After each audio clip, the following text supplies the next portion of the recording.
Hello and welcome back to Her Revenge Arc. My name is Alara, and tonight I want to tell you a story. It's a story about the quiet corrosion of a lie, about the weight of a shared past, and about how the most powerful weapon against a wildfire of gossip isn't a bucket of water, but a printing press. It's a story about my hometown, a place I once thought was a sanctuary, and an old friend who tried to burn my world to the ground with nothing more than whispers. But this isn't a story told in anger. The heat of that fire has long since cooled, leaving behind only the clear, hard glint of truth. So find a comfortable place, dim the lights and listen. Listen to how I reclaimed my name not by shouting, but by writing it in indelible ink for everyone to read. The town of Havenwood isn't on most maps. It's a place you find by happy accident or by deliberate return. Tucked away in a valley carved by a lazy, meandering river and ringed by ancient, pine-covered hills, it operates on a rhythm all its own. The seasons don't just change here. They make a formal entrance. Spring arrives with the scent of lilac and damp earth, summer with the drone of cicadas and the shimmer of heat on asphalt, autumn with the blaze of glory that sets the hills on fire, and winter with a silence so profound you can hear the snow falling. I was born in that silence, a winter child of Havenwood. My childhood was a tapestry woven with the town's threads. Scraped knees from climbing the old oak in the town square, the taste of wild blackberries picked from the thickets down by the river, the echoing clang of the church bell marking the hours. My family, the Vances, had been part of that tapestry for generations. We weren't wealthy or powerful, but we were respected. My great-grandfather had helped build the town's first library. My grandfather had been the fire chief for 30 years. My father, a quiet, thoughtful man, ran a small but trusted financial advisory firm, helping families in our small community plan for their futures. We were solid people, dependable, the kind of family that forms the bedrock of a place like Havenwood. And woven into every memory of that childhood was Clara Hemlock. Her family lived just down the lane, their sprawling white farmhouse a stark, beautiful contrast to our modest brick home. Clara was my other half. Where I was quiet and observant, she was bright and loud. Where I was content with a book under the shade of a maple tree, she was organizing neighborhood plays, casting herself in the lead role, of course. We were inseparable. We shared secrets in the hayloft of her father's barn, made blood pacts by the creek, and swore we would be friends forever, no matter what. Forever, she'd said, her eyes wide and serious, holding a dandelion puff. You and me, Alara. We'll be the queens of Havenwood. I, being the more practical one, had pointed out that Havenwood didn't have queens. She just laughed, a sound like wind chimes, and blew the seeds into the summer air. Then we'll be the first. But forever has a way of shrinking when faced with the harsh realities of life. Our idyllic world fractured when we were 17. It wasn't a single dramatic event, but a slow grinding erosion. The national economy took a downturn, and the ripples reached even our sheltered valley. Several local businesses struggled, including the Hemlock's large-scale farm, which had over-leveraged on new equipment. My father, being their financial advisor and a close family friend, did everything he could. I remember the late nights he spent at his desk, the worry etched into the lines around his eyes, the hushed, tense phone calls. In the end, it wasn't enough. The Hemlock Farm, a landmark in Havenwood, went into foreclosure. It was a tragedy that shook the entire community, and in the grief and anger that followed, a target was needed. It's a sad but true facet of human nature. When pain is immense, blame becomes a bomb. Whispers started, insidious and poisonous. They suggested my father had given bad advice, that he'd somehow benefited from the Hemlock's downfall. It was baseless, a cruel fiction born of desperation, but it took root in the fertile ground of the town's collective shock. The Hemlocks, shattered and humiliated, never publicly blamed my father, but their silence was a condemnation in itself. My Clara grew distant. Our shared secrets were replaced by an awkward chasm. The final time I saw her before my family left town, her eyes were cold. I can't believe your father did this to us, she'd said, her voice flat. He didn't. I had pleaded, tears streaming down my face. He tried to save it. You know him, Clara. You know my dad. I thought I did, she'd replied, turning her back on me and a lifetime of friendship. The whispers grew too loud, the silent accusations too heavy. My father, a man whose integrity was his most prized possession, couldn't bear it. His business dried up. The respect he had spent a lifetime earning evaporated in a matter of months. We left Havenwood not with a bang, but with the quiet shame of a moving truck packed in the dead of night. We moved several states away, seeking anonymity. My father never fully recovered. The shadow of Havenwood's judgment followed him, and a part of him died with the loss of his home and his good name. He passed away a few years later, his heart, my mother always said, simply giving out from the strain of it all. I built a new life for myself. I became an archivist, a keeper of records, a professional guardian of the truth. It was a calling, I suppose, born from the trauma of seeing how easily the truth could be distorted and lost. I found solace in the quiet, dusty certainty of primary sources, in the irrefutable evidence of letters and ledgers and documented facts. I lived in the city, surrounded by the comforting noise and anonymity of millions, and I rarely, if ever, thought of Havenwood. It was a closed chapter, a painful memory locked away in a box I had no intention of ever reopening. That is, until the letter from my grandmother's lawyer arrived. She had passed away peacefully in her sleep, leaving me the old family home, the brick house on Pine Street, the last piece of Vance history left in Havenwood. For weeks, I let the letter sit on my coffee table. The thought of returning filled me with a cold dread. But the thought of letting that house, the last bastion of my family's legacy, fall into disrepair or be sold to strangers, was even worse. It was my grandmother's final wish that I handle her affairs personally. It was a duty I couldn't shirk. And so, after 20 years, I drove back. I told myself it would be a short trip. A few weeks to sort through a lifetime of belongings, meet with the lawyer, put the house on the market, and leave for good. I would be a ghost, slipping in and out unnoticed. I had no desire to reconnect with the past. The past, as far as I was concerned, had already done its damage. The drive into the valley was like traveling back in time. The same winding road, the same familiar sentinels of pine and oak. As I passed the sign, "Welcome to Havenwood, a good place to call home," a knot of anxiety tightened in my stomach. The town looked the same, eerily so. The clock tower in the square, the quaint storefronts, the gazebo in the park. It was a beautiful Rockwellian painting, but for me the canvas was stained with bitter memories. Unlocking the front door of my grandmother's house was like opening a time capsule. The air inside was still and thick with the scent of dried lavender and old books. Everything was just as I remembered it, covered in a thin layer of dust. My grandmother's knitting basket sat by her favorite armchair, a half-finished scarf still on the needles. Photos of my grandfather, my father, and a much younger, happier version of myself smiled down from the mantelpiece. Walking through those rooms, I felt the weight of my family's history settle on my shoulders. This wasn't just a house. It was an archive of a life that had been unjustly truncated. A sense of resolve began to replace my anxiety. I wouldn't just pack it up and run.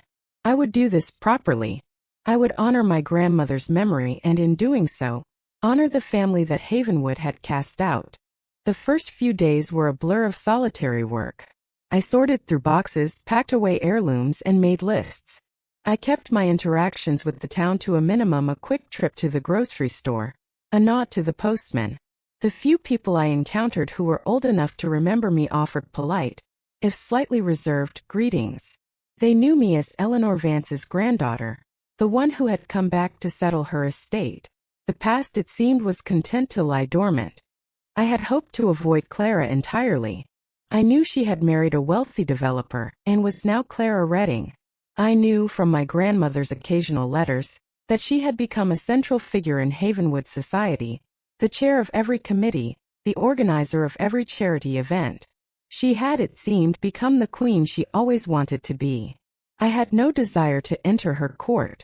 But in a town as small as Havenwood, avoidance is a difficult game to play.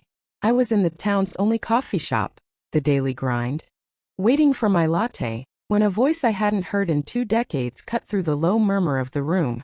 "Alara? Alara Vance? Is that really you?" I turned slowly. There she was. Clara. She was older, of course, but unmistakable. Her hair was a perfect honey blonde. Her clothes impeccably tailored. She radiated an aura of polished success. She rushed toward me, arms outstretched, a brilliant smile on her face. "Oh my goodness, I heard you were back in town. Look at you. You haven't changed a bit." She pulled me into a hug. It was fragrant with expensive perfume, but her body felt rigid. Her embrace less a welcome and more a capture. "Clara," I said, my voice flatter than I intended. "It's been a long time." "Too long," she chirped, pulling back but keeping her hands on my arms, her perfectly manicured nails a slight pressure. Her eyes, a bright crystalline blue, scanned my face, my simple clothes, my practical shoes. It was a swift, dismissive appraisal. "I was so sorry to hear about your grandmother. She was such a sweetheart. We all miss her terribly." "Thank you," I said, gently extracting myself from her grasp. "I'm just here to sort things out." Of course, of course. Well, you must let me know if you need anything. Anything at all. The town has changed, but it's still home." She gestured around the coffee shop, where several people were now watching us with open curiosity. "We're also glad to see Vance back in Havenwood, even for a little while." Her words were sweet, a dollop of honey in a cup of tea. But there was an undertone, a flicker in her eyes that I couldn't quite place. It felt proprietary, as if my return was an event that she, as the town's social arbiter, needed to manage. "I'm mostly keeping to myself," I said, hoping to convey my desire for privacy. "There's a lot to do at the house." "Nonsense," she declared, her voice a little too loud. "We have to catch up. Properly. How about dinner this week?" "My treat. We can talk about old times." The thought of sitting across the table from her, dredging up a past that she had so callously dismissed, was nauseating.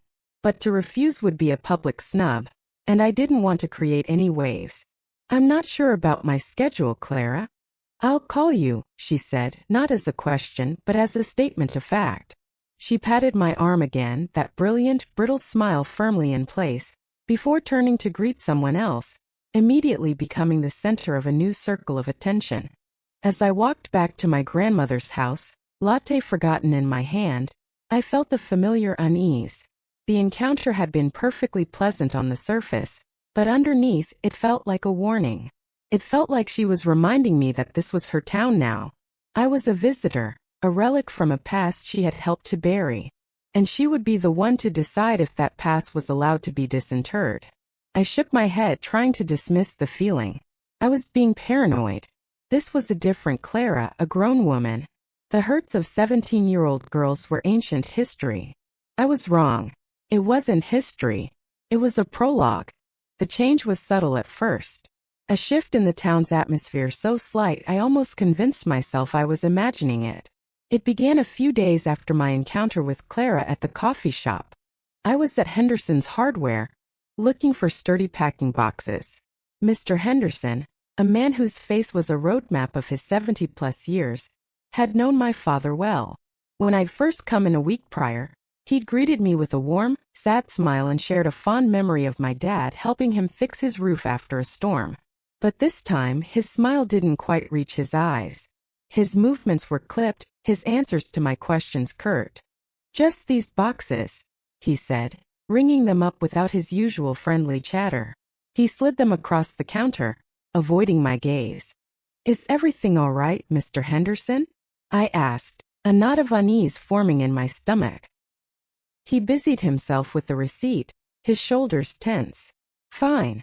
Just busy." But the store was empty.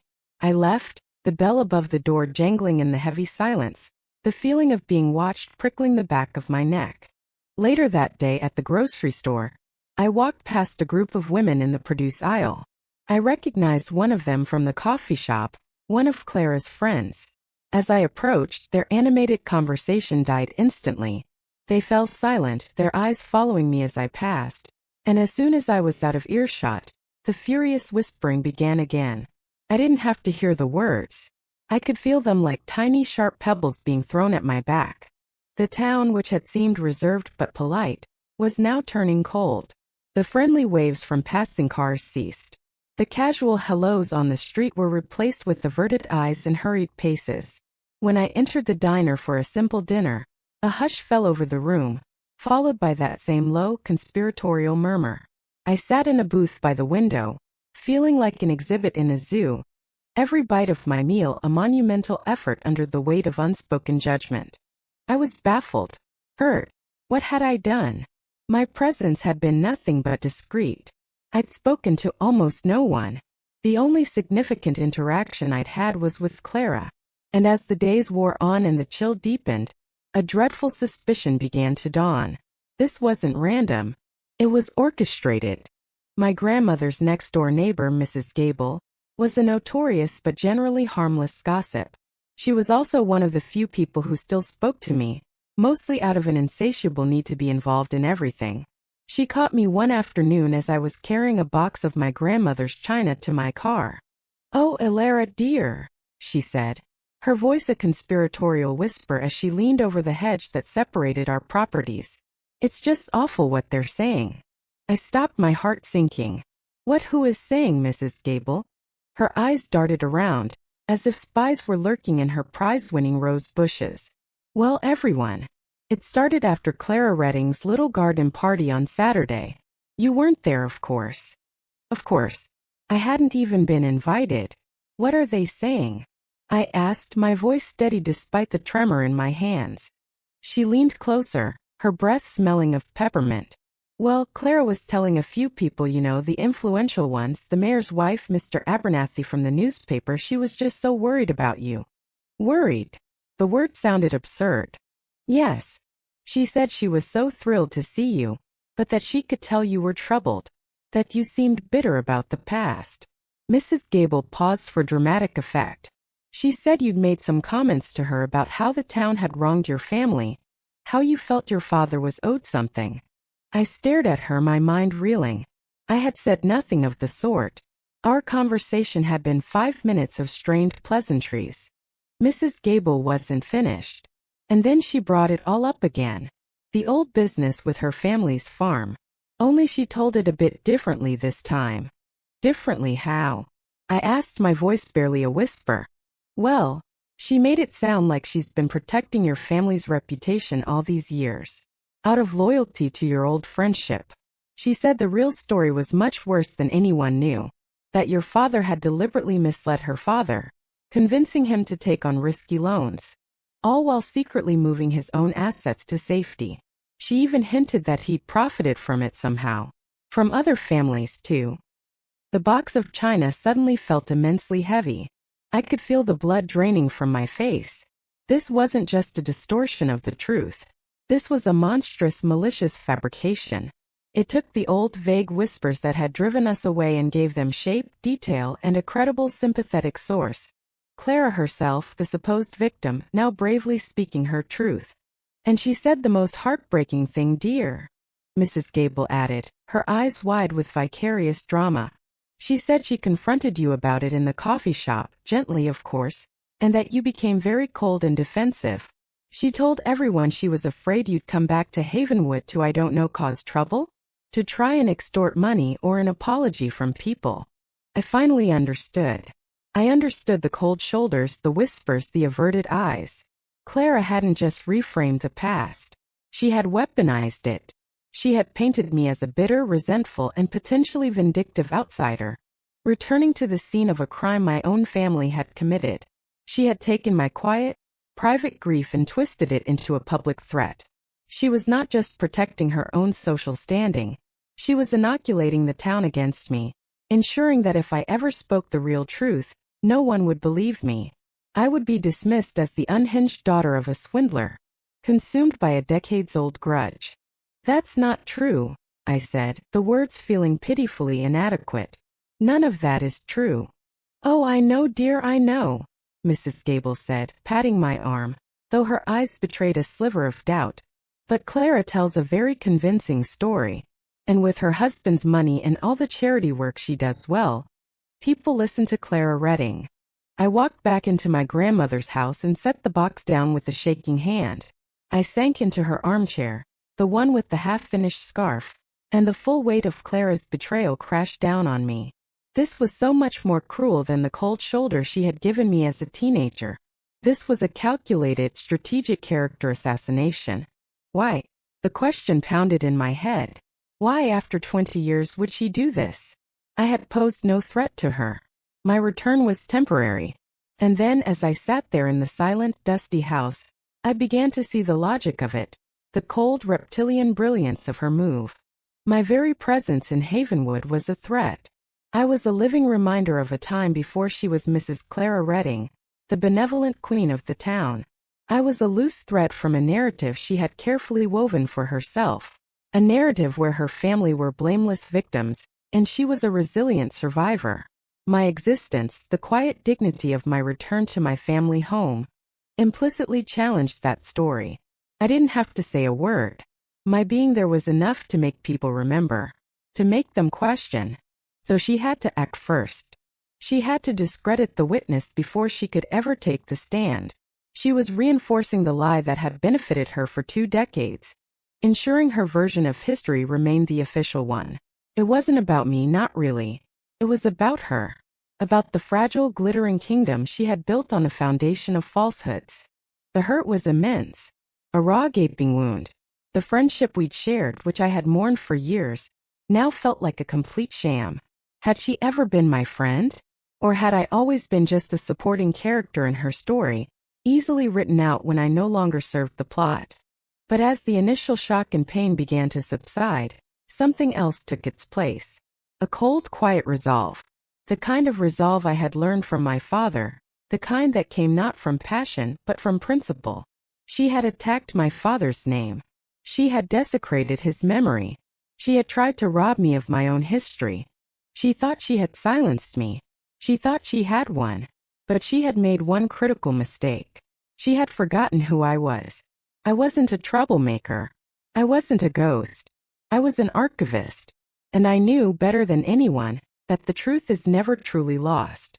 It just gets filed away, waiting for someone to find it. My first instinct, the primal human instinct, was to confront her. To march up to her sprawling white farmhouse, which I now knew had been bought with her husband's development money, and scream the truth in her face. I pictured the scene vividly. Her feigned shock, her practiced tears, her accusations that I was proving her right, that I was hysterical and unhinged. I played the scenario over and over in my mind, and each time I lost. In the court of public opinion, her performance would always be more compelling than my raw, messy truth. A direct confrontation would be a battle on her turf, with her rules. She was a master of social manipulation. I was not. Shouting would only validate the narrative she had so carefully constructed. I spent a full day inside the house, not answering the phone, not looking out the windows. I let the silence of the room seep into me, quieting the storm of my anger. I walked through the halls, touching the familiar objects. My grandfather's collection of pipes on the study mantelpiece, my father's worn leather-bound copy of To Kill a Mockingbird, a book he had told me was about the courage of quiet integrity. It was in my father's study that the path forward began to reveal itself. The room was the heart of the house, paneled in dark wood and smelling of old paper and leather. His desk was exactly as he'd left it a lifetime ago, my grandmother having preserved the room as a memorial. I sat in his chair, the leather sighing under my weight. I wasn't looking for anything specific, just a connection to the man whose memory I now had to defend. My fingers idly traced the edge of the large green blotter on the desk. Underneath it I felt a slight lump. I lifted the corner. Tucked away in a shallow recess carved into the wood was a small flat key. I had never seen it before. My heart quickened. I looked around the room. My eyes landed on the bottom right-hand drawer of the desk, the only one that was locked. With a trembling hand I inserted the key. It turned with a soft, satisfying click. The drawer slid open silently. Inside there was no treasure, no hidden cache. There was just one thing. A thick, meticulously organized file folder. On the tab in my father's neat, precise handwriting were 2 words, Hemlock Farm. My breath caught in my throat. I lifted the file out and placed it on the desk. For a moment I just stared at it. This was it. This was the archive of the event that had shattered our lives. My father, the methodical, careful man he was, had saved everything. I opened the folder. It was a time capsule of a financial tragedy. There were copies of every loan agreement, every market projection, every piece of correspondence between him and Mr. Hemlock. There were handwritten notes from their meetings, detailing my father's increasingly urgent warnings about the volatile market and the dangers of the high-interest loans the Hemlocks were insisting on taking from an out-of-state bank, against his explicit advice. Here was a letter in my father's own hand, practically begging his old friend to reconsider, to sell off a small parcel of land to ease the debt load instead of doubling down. Clara's father was a proud man, my father used to say, and the evidence was right here. Mr. Hemlock's replies were full of bullish optimism, dismissing my father's concerns as overly cautious. And then, the most damning evidence of all. Tucked in a sleeve at the back of the folder were my father's own financial statements from that period. They showed, clear as day, that not only had he not moved his assets to safety, he had actually taken a personal loan, leveraging our own home, in a last-ditch, uninvoiced effort to give the Hemlocks a small private capital infusion to see them through what he hoped was a temporary downturn. An act of friendship that had cost him dearly when the farm ultimately went under. He had never told anyone, not even my mother. It was a secret sacrifice, one he had carried in silence. I sat there under the dim light of the desk lamp, with tears streaming down my face. They weren't tears of sadness but of a profound aching pride. This folder was more than just proof of his innocence. It was a testament to his character. He was the man I remembered. He was good and kind, and he had been crucified for it. Clara's lies were not just lies. They were a desecration. I closed the folder, my mind now sharp and clear. The anger was gone, replaced by a cold, diamond-hard purpose. I had the truth. A documented, verifiable, irrefutable truth. But a truth no one would listen to. A file folder held up by the town pariah would be dismissed as a forgery, a desperate fabrication. I needed more than proof. I needed a platform. I needed a voice that was louder than Clara's whispers. A voice the entire town could not ignore. My mind went back to Mrs. Gable's gossip. Who had Clara made a point to tell her story to? The mayor's wife and Mr. Abernathy from the newspaper. The Havenwood Chronicle. I remembered it from my childhood. A weekly paper delivered every Wednesday. It was the town's heartbeat, announcing births and obituaries, high school football scores, and the winner of the county fair's best pie. It was a fixture, a tradition. It was the official record of life in Havenwood. An idea began to form, audacious and terrifying in its scope. What if I could control the official record? The next morning, I drove to the office of the Havenwood Chronicle. It was housed in a narrow brick building just off the main square. The gold leaf lettering on the window faded and peeling. The whole place had an air of genteel decline. The inside was a chaotic jumble of stacked newspapers, cluttered desks, and the smell of ink and stale coffee. Behind the counter sat a man who looked as weary as the building he occupied. He was stooped and balding, with ink stains on his fingers and a green visor pushed up on his forehead. This had to be Mr. Abernathy. "Can I help you?" he asked, his voice gravelly, not looking up from the page proofs he was correcting with a red pen. "Mr. Abernathy?" I said. He looked up, and I saw a flicker of recognition, followed by a guarded caution. He had been at Clara's party. He had heard the lies. "I'm Alara Vance," I said, keeping my voice calm and even. "I know who you are," he said, his tone noncommittal. "What can I do for you?" "I'm not here to cause trouble," I began, seeing the wariness in his eyes. "I'm here to talk about the newspaper." This seemed to surprise him. He put his pen down. "What about it?" "I've been reading it since I got back to town," I lied smoothly. I hadn't, but I knew what I would find. It seemed smaller than I remember. A lot of wire service articles. Not as much local reporting. A sigh escaped him. A sound of long-suffering defeat. "Paper's expensive. Ad revenue is down. My only reporter is a high school kid who works part-time. It's hard to keep a small-town paper afloat these days. We're barely breaking even. Probably won't be for much longer." This was the opening I needed. That's a shame, I said, my voice filled with genuine sympathy. A town needs its paper. It's the community's memory. He looked at me, a glimmer of the old journalist sparking in his tired eyes. You sound like your father. He always said that. The mention of my father hung in the air between us, charged with the poison Clara had injected into it. I decided to take the risk. My father respected this paper because it reported the truth. Mr. Abernathy's gaze sharpened. He was waiting for me to launch into a defense to try and plead my case. I did the opposite. I've come into some money, I said, changing the subject. It wasn't entirely a lie. My grandmother's estate had a modest value, and I've been looking for a meaningful investment. Something that matters. I paused, letting the words hang in the dusty air. Have you ever considered selling the Havenwood Chronicle? He stared at me as if I had sprouted a second head. He blinked, then blinked again. Selling? To who? There's no money in it. It's a public service that's bankrupting me. To me, I said quietly. He was speechless. He opened his mouth, then closed it. He took off his visor and ran a hand over his bald head. Miss Vancellara, why on earth would you want to buy a failing newspaper in a town you're planning on leaving? Who says I'm planning on leaving? I countered, the idea solidifying in my own mind even as I said it. Maybe I'm thinking of staying. Maybe I think this town and this paper are worth saving.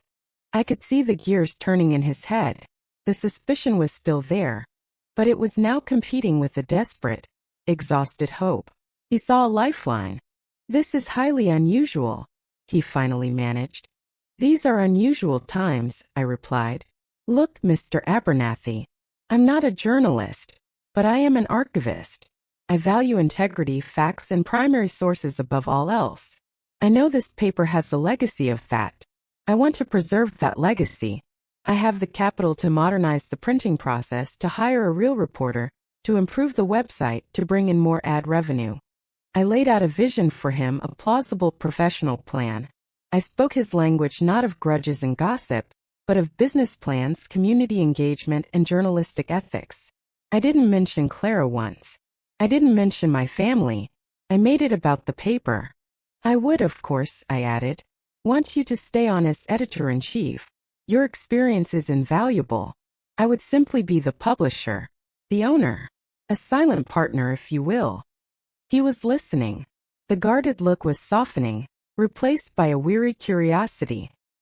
He was a man drowning, and I had just thrown him a very sturdy, well-funded rope. Why? He asked again, but this time the question was different. It was less suspicious, more genuinely perplexed. I looked him straight in the eye. Because I believe a place like Havenwood deserves a strong, independent voice that is committed to the truth. The whole truth. Don't you? He held my gaze for a long time. I didn't flinch. I let him see the conviction in my eyes. I was not the hysterical, bitter woman from Clara's story. I was calm. I was serious. I was a professional. Finally, he nodded slowly. Let me think about it. I'll need to see a proposal. Financials. Of course, I said, standing up. I placed my new professional-looking business card on the counter. I can have my lawyer draw up a preliminary offer by the end of the week. I walked out of the Havenwood Chronicle and back into the sunlight, my heart pounding with a terrifying, exhilarating energy. The chill of the town's judgment still followed me, but it felt different now. It was no longer a weight pressing me down, but a force I was pushing against. Clara thought she had controlled the narrative by whispering in the right ears. She was playing checkers. I was about to buy the whole board.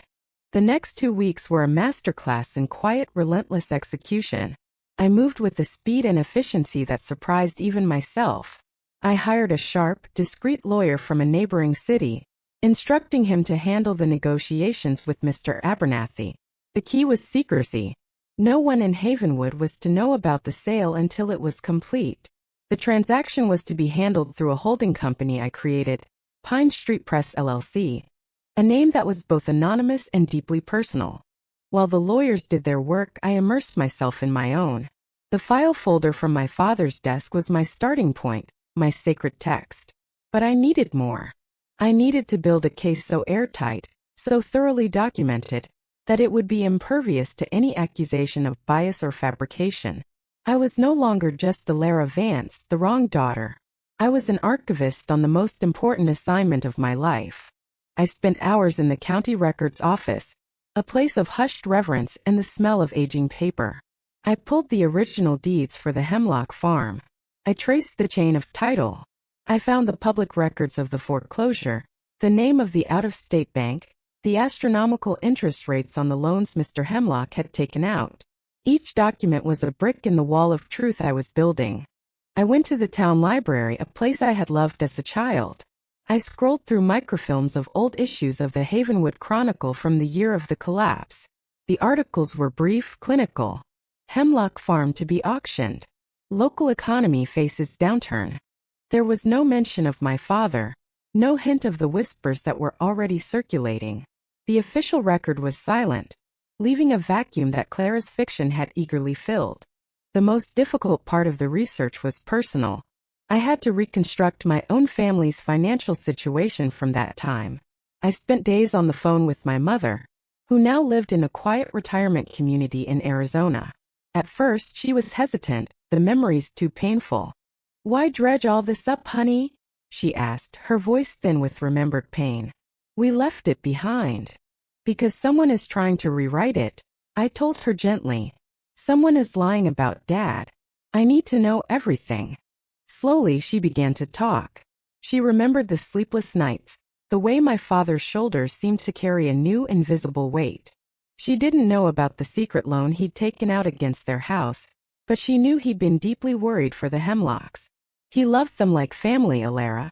That's what hurt him the most. Not the loss of the business, but the loss of the friendship. He thought of Clara's father as a brother. With her permission, I contacted my parents' old bank. It took some legal wrangling, but as the executor of my father's estate, I was eventually granted access to the old records. And there it was in black and white, the second mortgage on our family home, the wire transfer to a holding account for the Hemlocks, an act of desperate, foolish generosity that had put his own family at enormous risk. Each new piece of evidence fueled the cold fire in my gut. I worked with a monastic focus. I ate simple meals at my grandmother's kitchen table. I slept in my childhood bed. The outside world, the town that was judging me, ceased to exist. My world was the growing mountain of documents on the dining room table. Bank statements, legal notices, letters, newspaper clippings. Meanwhile, Clara continued her reign. I would occasionally see her car, a gleaming silver Lexus, gliding through town. I heard from Mrs. Gable that Clara was heading the committee for the annual Founders' Day Festival, a major event in Havenwood. She was everywhere, her benevolence a constant public performance. I imagined her, secure in her position, believing she had successfully neutralized the threat of my return. She had no idea what was happening in the quiet brick house on Pine Street. 2 weeks after my initial meeting with Mr. Abernathy, my lawyer called. "It's done," he said. "Pine Street Press LLC is now the official owner of the Havenwood Chronicle. Mr. Abernathy has signed the papers. He's agreed to your terms and to complete confidentiality." A wave of vertigo washed over me. I owned it. I owned the town's voice. That evening I didn't work. I poured myself a small glass of my grandfather's old whiskey and sat on the front porch, watching the sunset behind the hills. The air was cool and smelled of pine. The town was quiet. For the first time since I'd returned, I felt a sense of peace. Not the peace of surrender, but the calm that comes before a decisive action. Now came the final, most important step, writing the editorial. This couldn't be a rant. It couldn't be an emotional plea.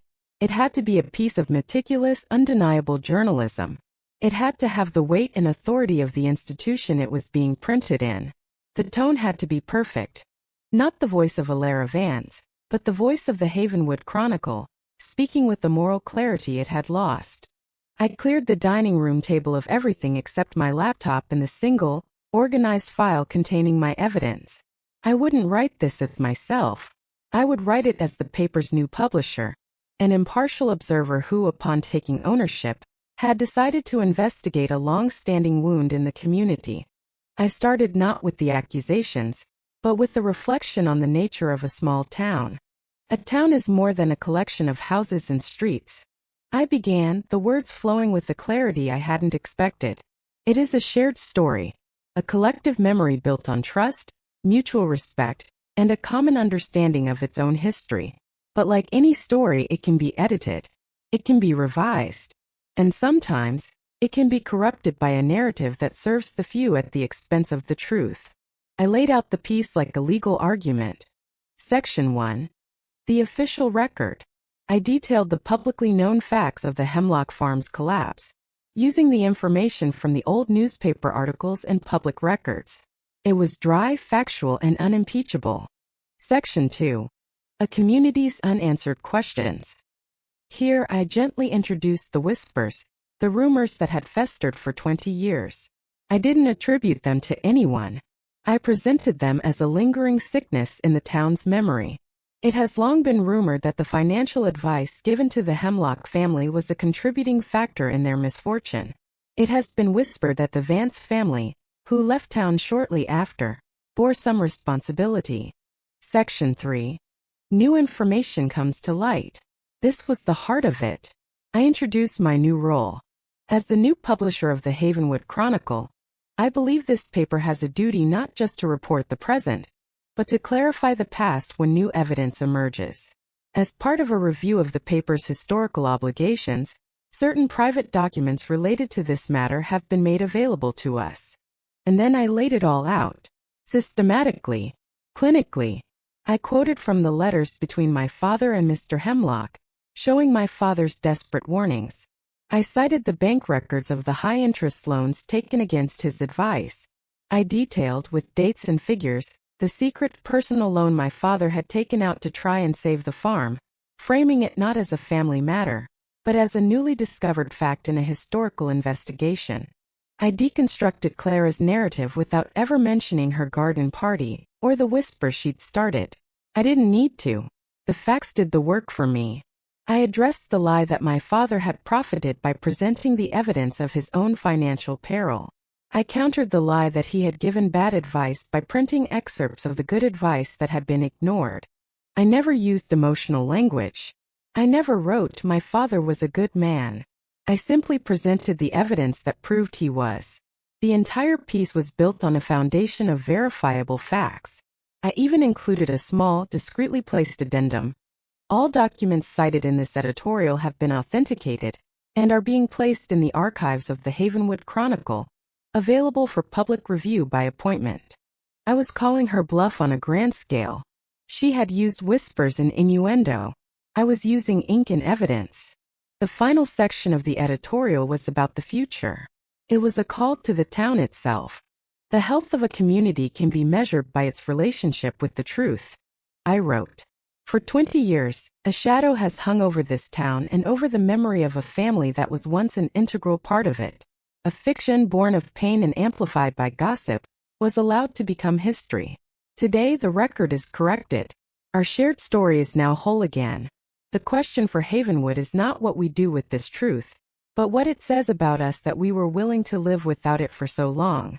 A town is a shared story. Let us ensure ours is one we can be proud to tell. I ended it simply. Alara Vance, publisher, The Havenwood Chronicle.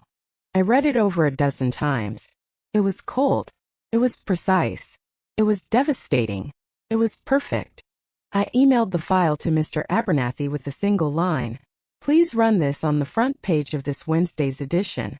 It will run in place of the usual lead story. Do not change a word. I pressed send. And then I waited.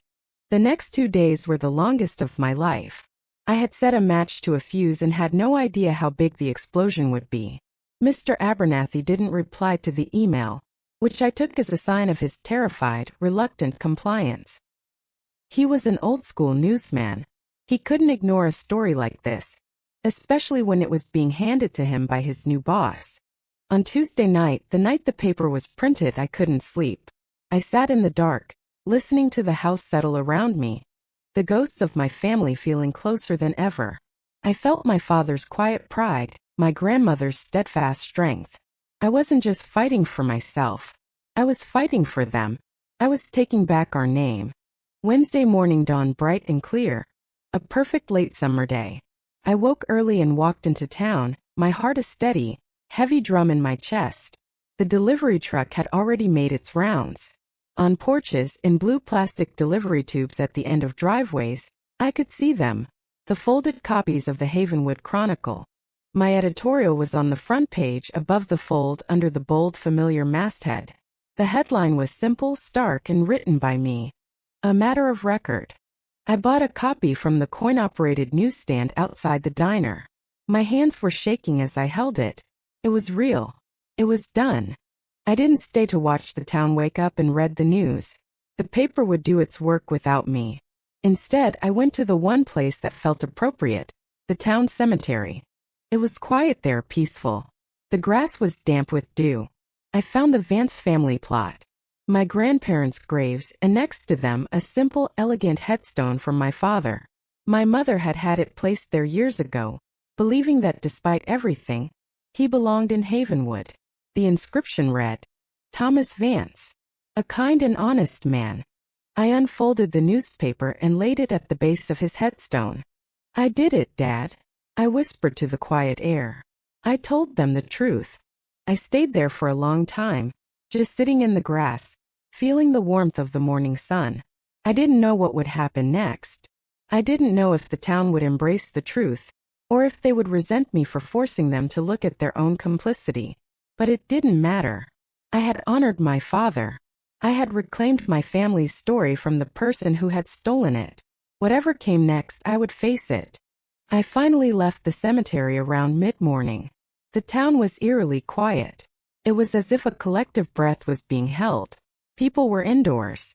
I imagined them at their kitchen tables, coffee growing cold, reading my words, the whispers of the last few weeks dying in the face of documented fact. My plan had been to go back to the house and wait. But on impulse, I decided to go to the Daily Grind, the coffee shop where it had all begun. I needed to see. I walked in. The low murmur of conversation ceased instantly. But this time the silence was different. It wasn't hostile. It was odd, respectful, shamed.